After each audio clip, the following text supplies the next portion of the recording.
Do you have a timeline for gas prices of when you think they may start coming down? My guess is you'll start to see gas prices come down as we get by and going into the into next year in 2022. I don't see anything that's going to happen in the meantime that's going to significantly reduce gas prices. What's up, you guys? It's Steve here, and oh man, buckle your seatbelts for this one. Now, what you just saw was from last year, where President Joe Biden said he had no way of having gas prices coming down. And what we're hearing is, let me know your thoughts on this, gas stimulus checks, which are back on the table, that they are part of President Joe Biden's plan, that they're going to be getting issued out here before the elections. And this has all been planned out. This is a part of President Joe Biden's agenda. Now, bear with me. You're going to want to stick around to the end on this one. I'm going to give you all the details and let me know your thoughts. This is your breaking news stimulus check update and stimulus package update. Now, for those of you that have been following me here on the channel, you've seen that this month, the White House has come out and said they're going to be doing a massive tax on these oil companies, and they're going to take the money and give it out in checks. Take a look. Headlines like this: White House weighs oil profits tax to fund consumer rebates, aka stimulus checks, direct payments to go out to people to help them out with these high gas prices. And take a look, just coming out yesterday, I shared with you in a previous video, Biden ally floats 21% surtax on oil profits to blunt inflation. U.S. Senate Finance Chair to propose a tax on excess oil profits. That's coming out from Senator Ron Wyden. And we heard from Biden, who was furious with oil companies facing record inflation. Biden chides Exxon oil companies for profits, saying they're making more money than God. And he is very angry because right now, people are blaming Biden for these high prices, and he's saying it's not me, it's the oil companies. Well, you guys, what we're hearing is a lot of people are saying no, it's Biden, that there's actually things that he could do right now to help alleviate some of the stress on these gas prices, but he doesn't want to because it's all a part of his agenda that he's already had planned out. And that is why before even this war took place, he was saying prices were going up and they weren't going to be coming down. Take a look, you guys. Let me know your thoughts. Is the war just an excuse for what's unfolding and it's going to be pushing forward his agenda? Now, take a look at these articles. As you guys know, I share with you all of them. I link them in the description below. Biden says the quiet part about the energy transition out loud. Now, this just came out a couple weeks ago. President Joe Biden took some heat on Monday for saying that the quiet part of the energy transition out loud at a press conference following a meeting in Japan with Japanese Prime Minister Fumio Kishida. The president seemed to frankly admit that high gasoline and diesel prices are just a part of the overall plan for the transition to renewables. And he said, when it comes to the gas prices, we're going through an incredible transition that is taking place, that God willing, when it's over, we will be stronger and the world will be stronger and less reliant on fossil fuels when it's over. And they're saying that this is all a part of his plan, you guys. Now, let me know your thoughts. And also, then he's able to tax these companies, make them look like the bad guys, get the money, send out the checks, and it's a win for him. And then also people will get checks, which we're hearing about 80% of the population approves of another check. Let me know your thoughts, you guys, in the comments down below. Do you think that this is more conspiracy theory, or do you think that this is actually what has been taking place? There's a lot more coming out on this. I'm going to give you the video footage so you can see it for yourself, but they're saying that there are things that he could do right now if he actually did want to bring down the gas prices.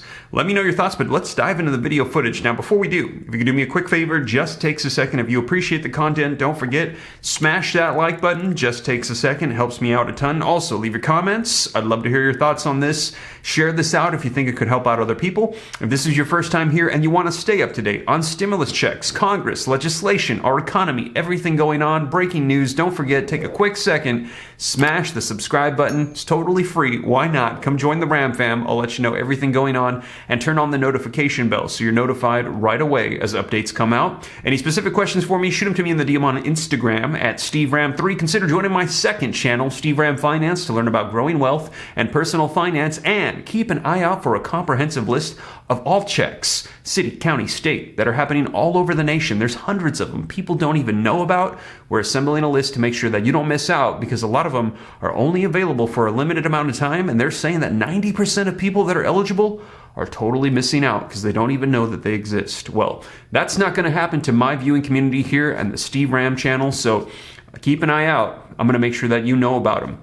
But with that being said, you guys, let's dive into this video footage. You're going to be hearing from Republicans that are going to be saying he could do stuff right now to bring down gas prices, but it's not a part of his agenda. He's going to be sending out taxes and checks. Let's go ahead and take a look. Madam Speaker, the average cost of a gallon of gas in this country just passed $5 per gallon for the very first time. I repeat, the average cost of a gallon of gas in this country just passed $5 per gallon for the very first time. I'd like to remind Americans, especially those on the other side of the aisle who may not be affected because they drive electric vehicles, that prices at the pump started to go up well before Vladimir Putin's disgraceful invasion of Ukraine. In fact, they started climbing shortly after President Biden took office. It's not a coincidence.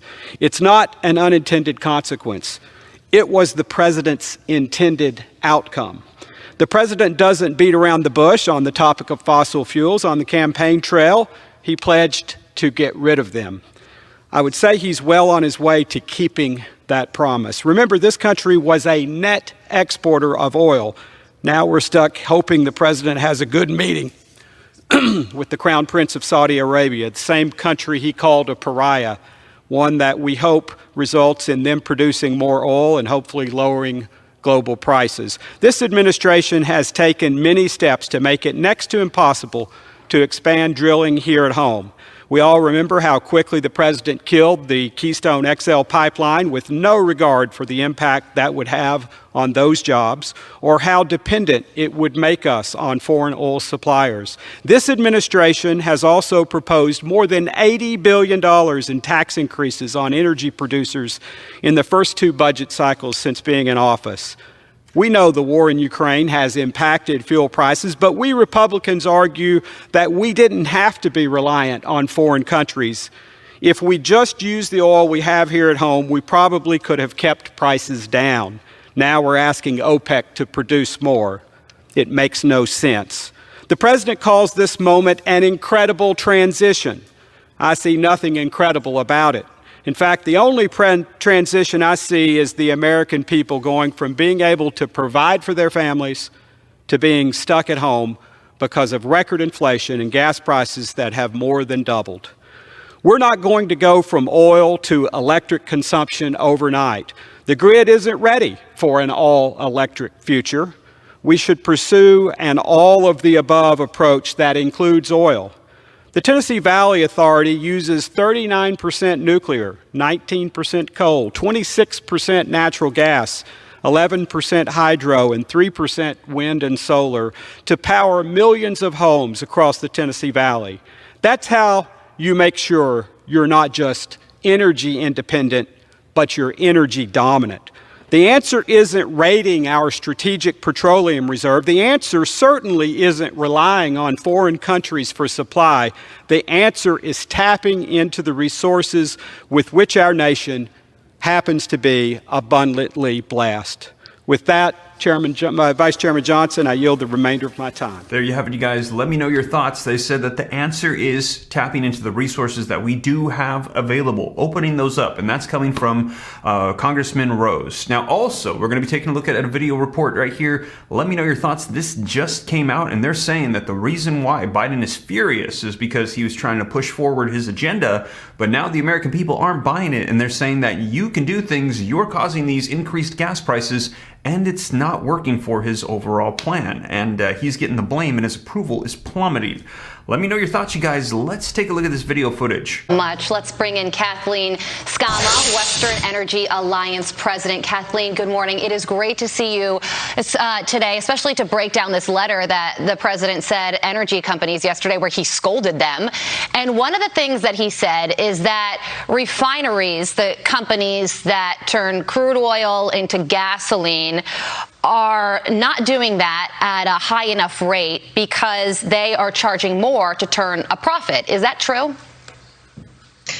No, that's not true. Refiners and producers do not have control over the price of oil on the world market.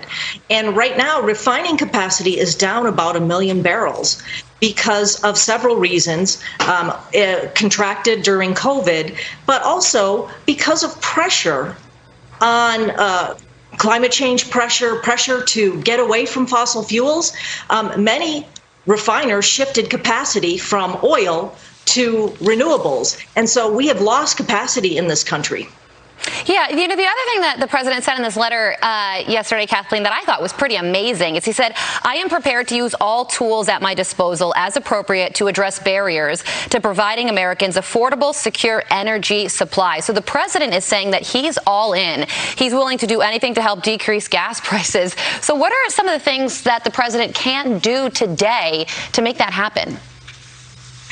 Well, we can keep hearing that he's working like the devil to bring down energy prices, and that is anything but the truth. This administration continues to put in place roadblocks to American energy production.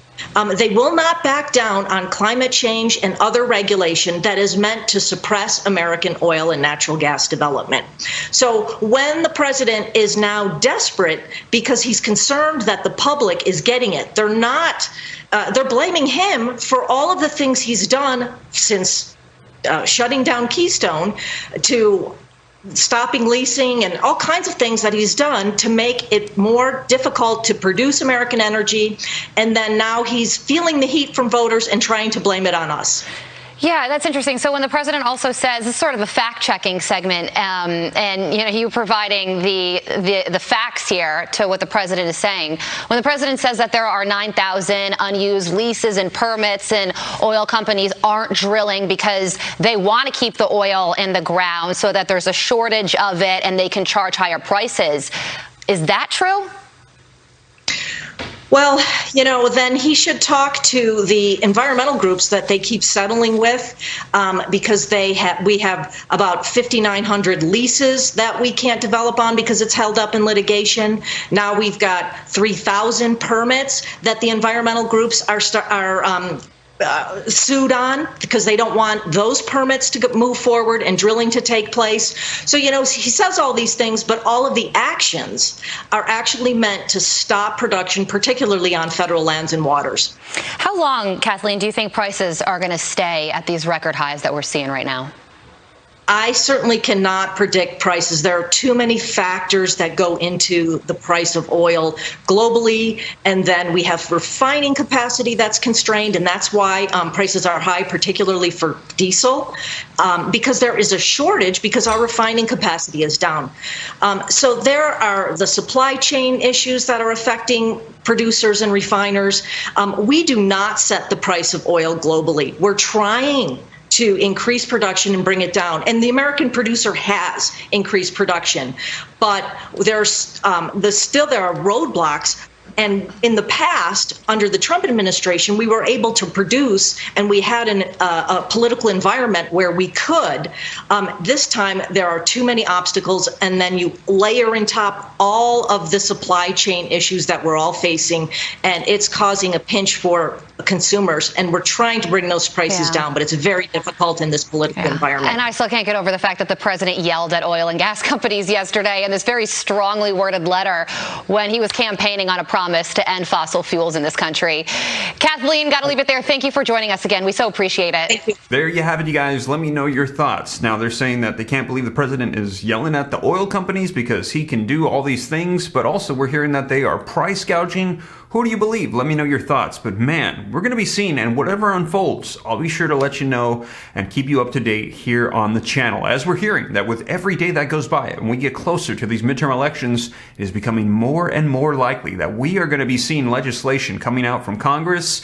Democrats are going to be pushing for checks and assortment of different proposals to convince voters before they hit the polls to keep them in power. Now, in addition to that, we're also hearing Republicans are making proposals, and they're saying if you vote us in power, then after we get in, then you're going to get those provisions as well. So man, let me know your thoughts, you guys. A lot is going to be ramping up, expect between now and elections, and I'll keep you up to date every step of the way.